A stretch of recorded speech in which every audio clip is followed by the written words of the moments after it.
Hai sahabat Excellence, jumpa lagi di acara kita Excellent Books. Buku adalah jendela dunia, dan melalui buku kita bisa berimajinasi ke masa lampau dan mengimpikan masa depan. Dan melalui buku kita bisa melihat sebuah realita. Dan melalui buku juga kita bisa belajar dari pikiran-pikiran orang yang luar biasa. Nah, sahabat Excellence, pada kesempatan kali ini bersama saya Anthony Dio Martin, saya ingin mengajak Anda belajar dan sekaligus menambah wawasan kita dari orang-orang yang luar biasa melalui buku-buku yang mereka tulis. Dan pada kesempatan ini di studio saya merasa sangat berbahagia karena kita punya seorang tamu yang sangat istimewa, yaitu Pak Eka Wartana yang telah menulis sebuah buku berjudul Mind Web. Dan buku ini bukan cuma di Indonesia tapi juga sampai ke luar negeri loh. Nah, yuk sahabat Excellence, mari bersama dengan saya kita bincang-bincang dan sekaligus kita belajar dari salah satu orang yang luar biasa di Indonesia ini yang bukunya sudah sampai ke mancanegara. Halo Pak Eka, apa kabar? Kabar baik ya, sekali. Terima kasih loh. Ya, terima kasih Pak untuk kesempatannya hadir di studio ini dan menemani sahabat Excellence kita untuk bisa menimba ilmu, belajar tentang buku yang luar biasa yang judulnya Mind Web ini. Nah, Pak Eka, boleh dong mungkin awal-awal kepada sahabat Excellence kita diceritakan apa sih yang mendorong sampai buku ini ditulis? Kan namanya Mind Web, biasanya kesan orang kan tentang mind itu kan sesuatu yang jelimet lah, sesuatu yang kesannya rumit lah dan sebagainya. Nah, sahabat Excellence, Anda pasti penasaran kan, ingin tahu kan apa sih sebenarnya yang mendorong Bapak untuk menulis buku ini, Pak?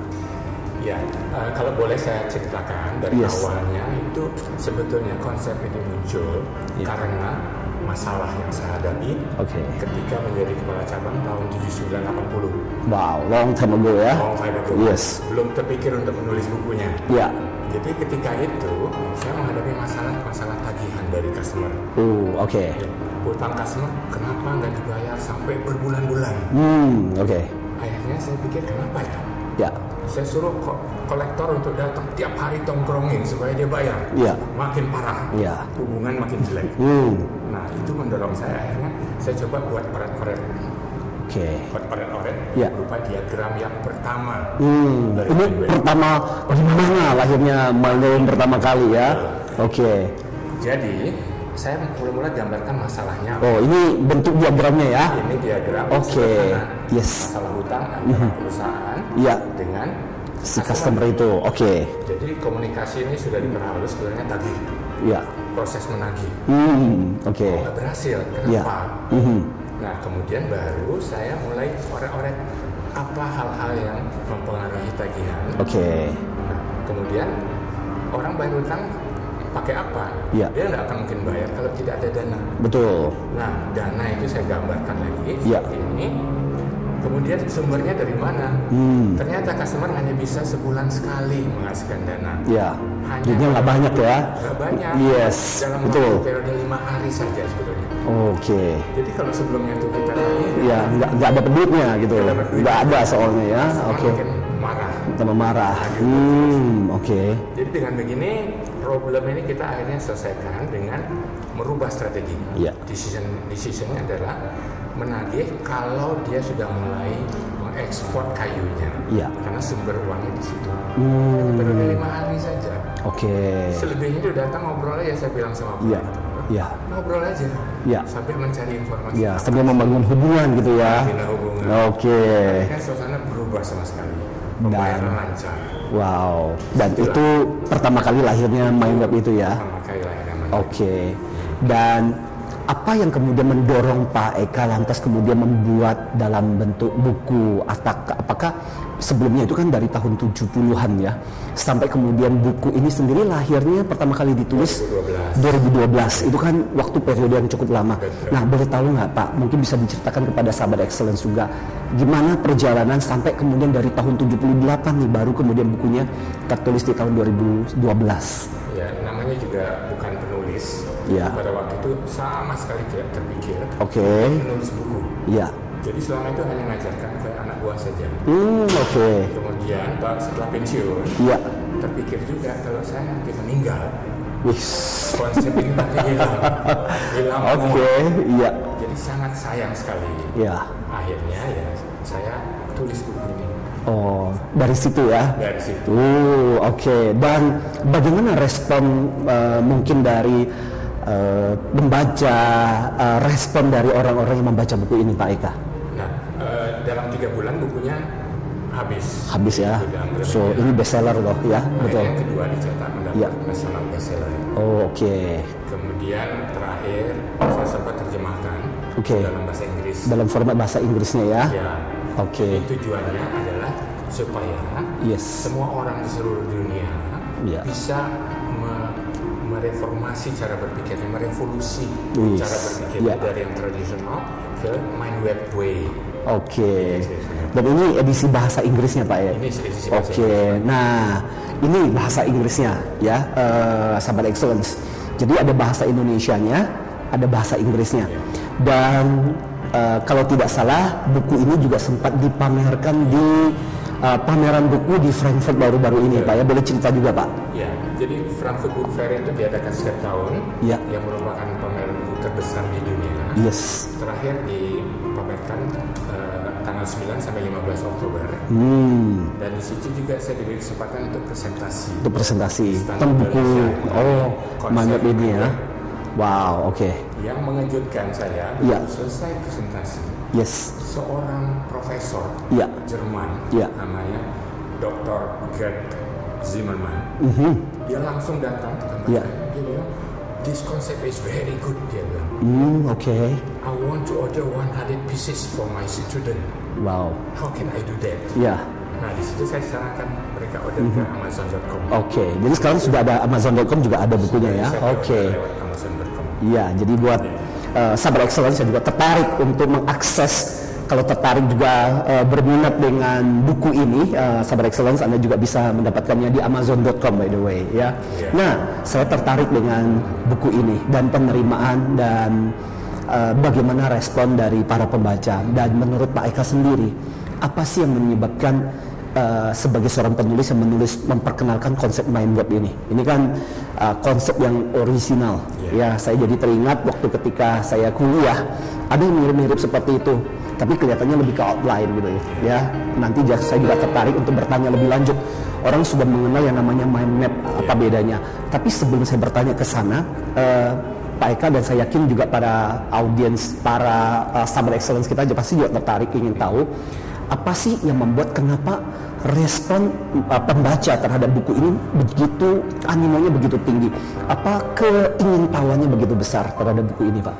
Ya, yang pertama, ini pengakuan dari mereka sendiri. Yes. Jadi ada beberapa orang yang membaca buku ini, biasanya mereka nggak pernah baca sampai habis. Tapi begitu membaca buku ini, mereka langsung baca sampai selesai. Dan di balik itu, saya perlu 2 tahun untuk menyusun bagaimana supaya masuknya mudah dimengerti oleh para pembaca. Jadi butuh 2 tahun juga ya untuk menulis. Wow, oke. Supaya flow-nya begitu, mulai dari pengenalan, permainan logika, luasan cakrawala berpikir, baru masuk ke konsepnya sendiri. Oke. Baik. Tapi dari sisi penerimaan sendiri, Pak, ya, saya tertarik untuk bertanya lebih lanjut mengenai apa beda dengan mind map. Nah, Sahabat Excellence, jangan kemana-mana. Ini menarik karena ini adalah salah satu buku yang sampai dibawa ke, seperti tadi dikatakan, Frankfurt Book Fair. Sebentar lagi kita akan lanjut dan kita akan break dulu. Setelah jeda yang satu ini kita akan bertanya lebih lanjut apa konsep di balik mind web ini. Tentunya setelah yang satu ini.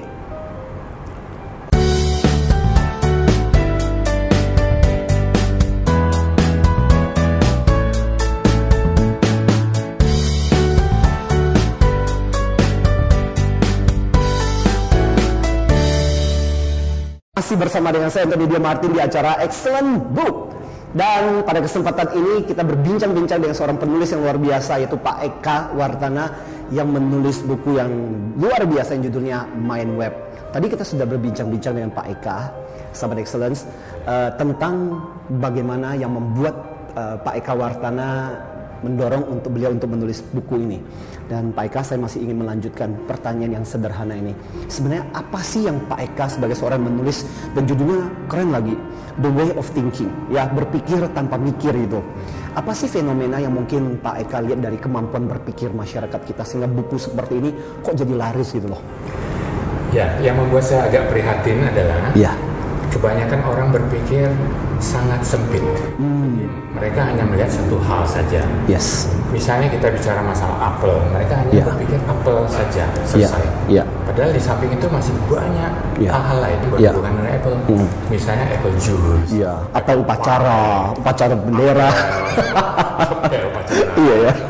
Lagi masalah dosa Adam dan Hawa itu. Apel juga gara-gara itu ya. Semua ada di otaknya. Newton. Waktu jatuh sampai kepalanya benjol. Iya, betul. Nah itu. Sampai dengan komputer. Apa yang sedang dibikin. Betul ya. Komputer. Nggak terpikir gitu, saya nggak terpikir. Jadi sebetulnya itu contoh sederhana. Semua informasi itu sebenarnya sudah ada dalam kepala kita. Tapi tidak terpakai dengan efektif dan efisien. Itu yang membuat prihatin. Jadi kapasitas otak kita yang luar biasa. Jadi nggak terpakai gitu ya. Sebagian terpakai. Nah, ada satu pertanyaan juga yang mungkin muncul dari sahabat excellence juga. Sekarang ini kan juga sudah dikenal yang namanya mind map. Nah, orang taunya mind map. Nah, di sekolah dikatakan mind map. Nah, Pak Eka boleh tahu nggak, mungkin bisa dijelaskan kepada sahabat excellence kita juga, apa sih perbedaan antara mind web dengan mind map ini? Mind map sendiri sudah lama dikenal oleh sebanyak orang seluruh dunia. Dan itu adalah konsep yang sangat bagus. Itu ada perbedaannya dengan mind web. Yang lucunya malah mereka banyak orang menganggap bahwa mind web itu meniru mind web. Meniru gitu, dan mind map gitu ya. Padahal mind web itu ditemukan sekitar tahun 79-80. Jadi jauh sebelum adanya mind map gitu ya. Cuman mind map keluar duluan gitu ya. Dan pada waktu membuat mind web, mind web, saya nggak punya referensi sama sekali. Semua ada di kepala. Dari kasus praktis tadi ya, kejadian yang praktis yang dialami oleh Pak Eka waktu di perusahaan dulu ya. Betul. Jadi konsepnya semua ada di kepala. Jadi nggak ada catatan, memang nggak ada rencana untuk menulis buku. Tapi dengan konsep mind map itulah penumpang keluar semua. Jadi kalau kita lihat, nah ini perbedaannya ya. Perbedaan antara mind web dan mind map dan mind web. Nah, sahabat excellence, kita bisa melihat ya, ini perbedaan antara mind map dengan mind web ya. Topiknya misalnya time management. Time management. Di sini disebutkan banyak hal-hal yang terkait dengan time management.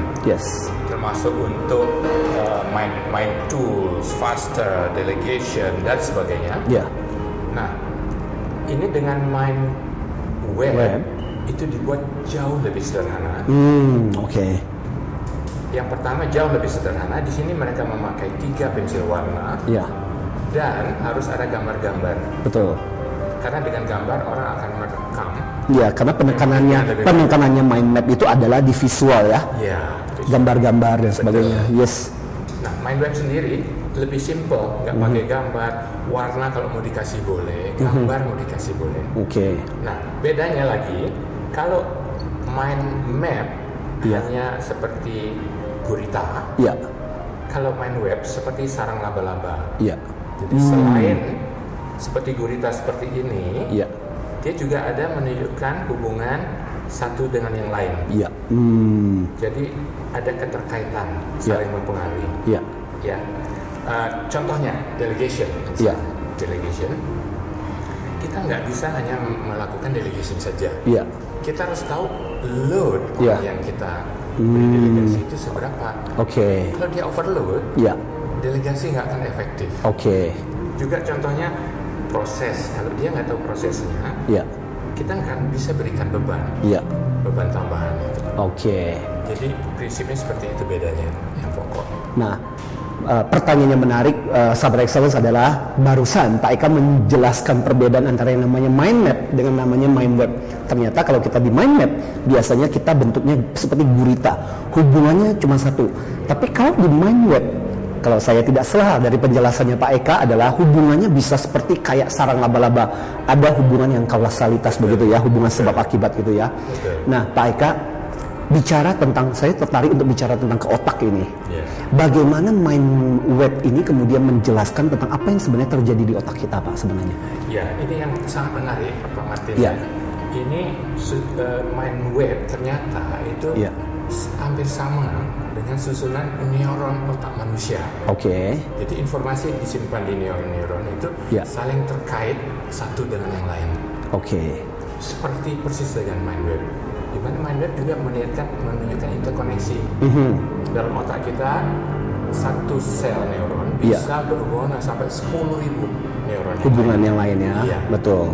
Nah, mind web ini mengambil inti dari permasalahan time management. Gak sekomplit ini, tapi ini katakanlah 20%, tapi menghasilkan 80% dari impact. Nah saya tertarik untuk bertanya soal yang panah-panah. Apakah panah-panah itu menunjukkan sebuah hubungan akibat atau mana yang mempengaruhi yang mana? Apa arti panah yang ada di dalam gambarnya mind web itu Pak Eka? Ini hubungan timbal balik. Satu sama lain. Apakah bisa cuma satu arah atau selalu dua arah? Ini selalu ada dua arah. Selalu dua arah, Makanya di sini. Karena logikanya apa Pak? Logikanya satu sama lain saling mempengaruhi. Sebenarnya nggak bisa cuma satu hal mempengaruhi satu juga mempengaruhi yang lain gitu ya. Makanya di sini ini dengan mind web kita belajar consequential thinking. Jadi kebanyakan orang sekarang kan berpikir sangat simpel, malas mikir, banyak anak mami, anak yang malas mikir. Mami ya, malas mikir gitu loh. Makanya sahabat excellence jangan sampai menjadi anak mami, malas mikir gitu loh ya. Saya tertarik gini Pak Eka, bicara tentang mind web ini ya, balik lagi ke mind web. Bagaimana mind web ini dalam pengajarannya kemudian bisa katakanlah bisa disosialisasikan, bisa diberitakan kepada khalayak ramai. Mungkin dari pengalaman Pak Eka sendiri, sudahkah mungkin mengajarkan atau men-sharingkan ke sekolah-sekolah, ke perusahaan-perusahaan tentang penggunaan alat ini Pak? Ya, saya sudah memberikan training ke beberapa perusahaan, ke Universitas Indonesia, Majaya, dan juga untuk public training. Dan respon mereka? Respon mereka sangat positif. Itu hampir sama dengan respon dari pembaca buku. Yang nanti mungkin kita bahas masalah manfaatnya. Situ. Jadi boleh dikatakan so far respon dan sebagainya juga cukup positif, dan bukan cuma bukunya, ternyata ketika di-sharingkan juga luar biasa ya. Mereka terkejut sebetulnya. Dalam hal apa? Ada konsep yang baru. Gitu ya. Karena bisa menghindari kemungkinan kesalahan dalam analisa. Baik, sahabat excellence, sesuatu yang luar biasa. Jadi bukan cuma sekedar bukunya, tapi ide tentang mind web ini sendiri sudah disosialisasikan bukan cuma di sekolah-sekolah tadi juga disebutkan, tapi juga di organisasi. Nah, pasti Anda juga penasaran bukan? Bagaimana caranya mind web ini bisa diaplikasikan dalam kehidupan sehari-hari? Mau tahu caranya? Jangan kemana-mana. Setelah yang satu ini kita akan bicara mengenai manfaat dan bagaimana mengaplikasikan mind web. Siapa tahu itu berguna untuk Anda.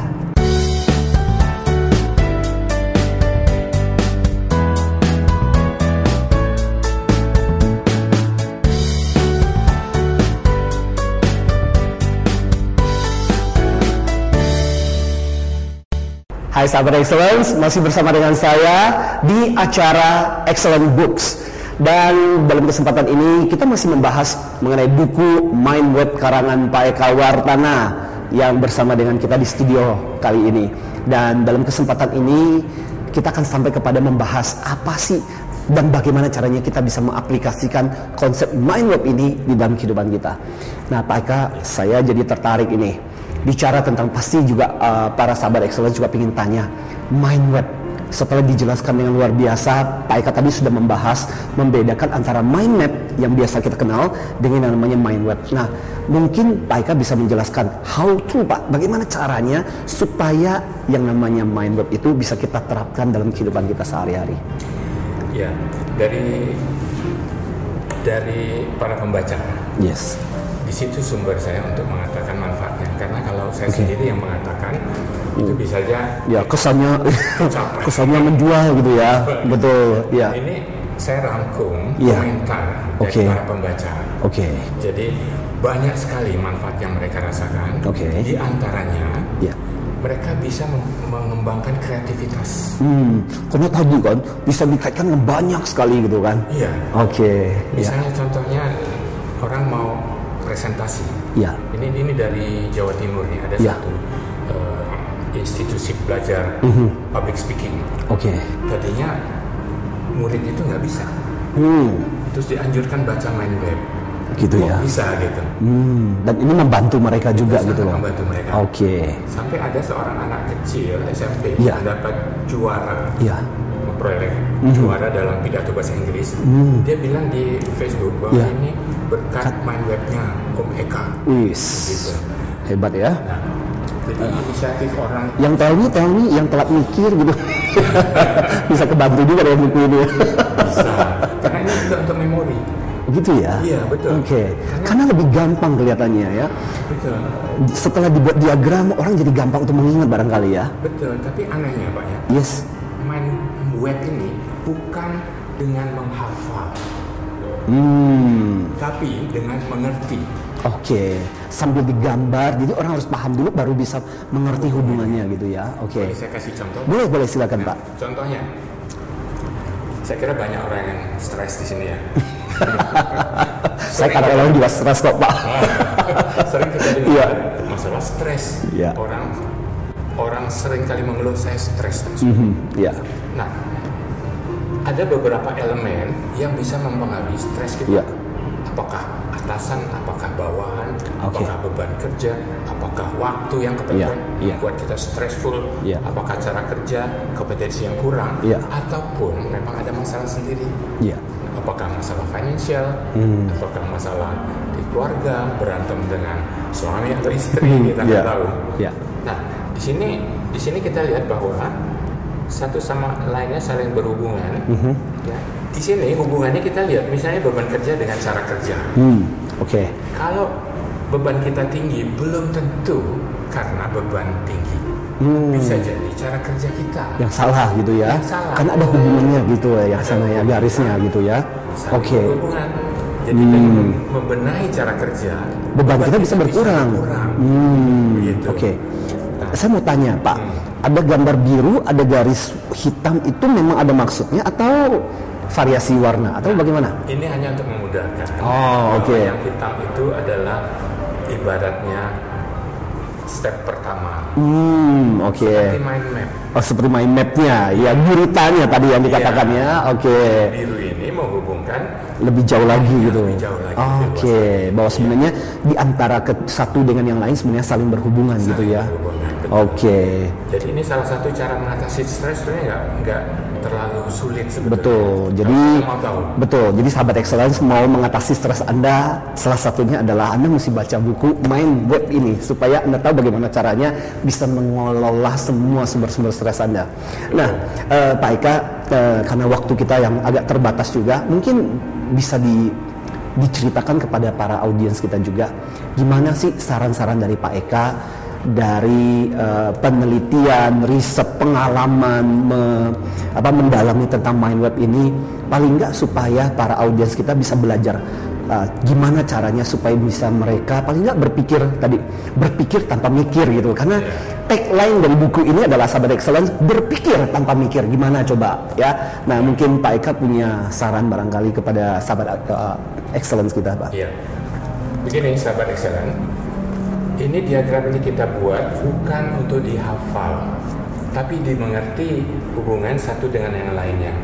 Dengan mengerti itu akan terekam di memori kita dengan sangat baik, dan itu yang saya alami sejauh ini, sehingga tidak perlu dihafalin. Makanya waktu saya menulis buku itu juga menggunakan mind ada catatan, masih segar diingatan apa yang saya pikirkan pada waktu itu.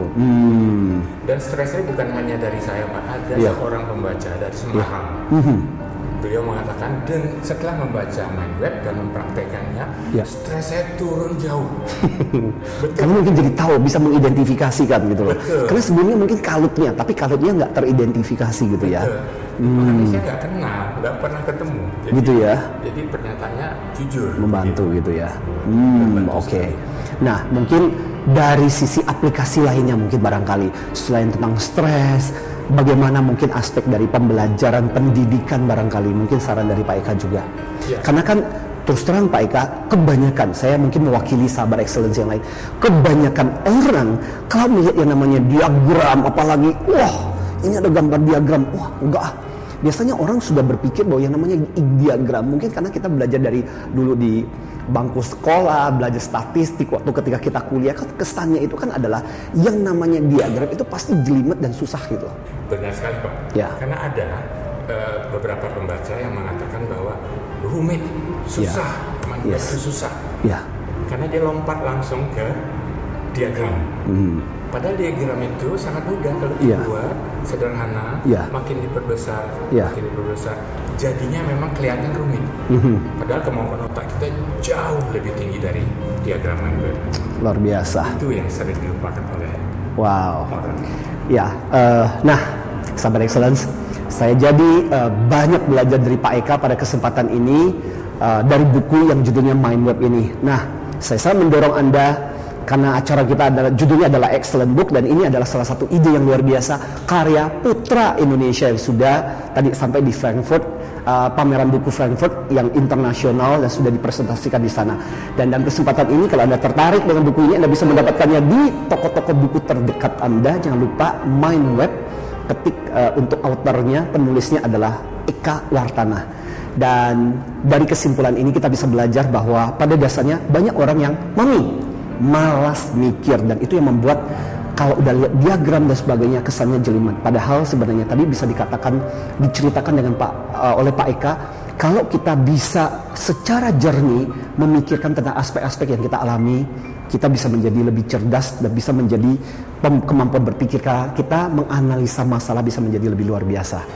Nah, sampai di sini pertemuan kita kali ini. Terima kasih untuk Pak Eka yang sudah sempat hadirkan di studio. Dan sebelum saya tutup, saya cuma ingin mengingatkan Anda, saya cuma ingin mengatakan knowledge is power, but idea is more powerful. Pengetahuan adalah kekuatan, tapi ide-idelah yang memberikan kekuatan yang luar biasa.